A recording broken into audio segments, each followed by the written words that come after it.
Hello guys, mga ka-solar, sa mga nagtatanong dyan sa kung paano i-charge yung niyo pang backup. Tulad ngayon may bagyo, walang init. Sa DE users, ito ang gagawin nyo. Settings, tapos punta kayo sa battery, tap nyo.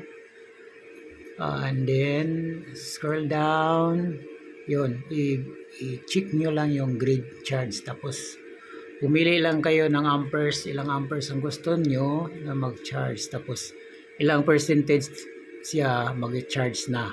Halimbawa dumating na sa 25%, na-set ko yan, 25% na siya, mag-charge niya na automatic sa grid. And then tapos okay na yun, punta kayo sa ito, time use, i-uncheck nyo yan.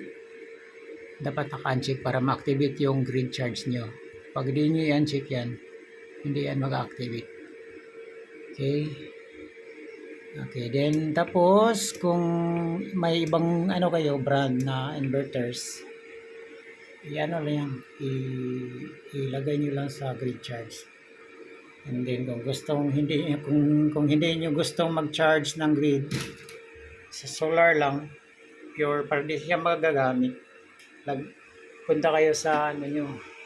Kung may ETS kayo dito, katulad nito ETS, ilagay nyo sa manual settings, huwag nyo auto, manual, tapos switch nyo sa Vico or sa grid para pure ang charging sa battery power ng solar nyo, hindi magagamit.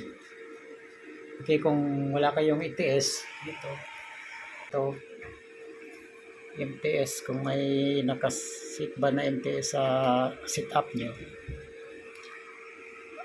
set nyo lang sa kung saan ang Vico, up nyo lang yung halimbawa ito MTS to, same lang to dito sa ETS. Ito automatic transfer switch, ito ay MTS, manual transfer switch. Okay, alright, sana nakatulong guys.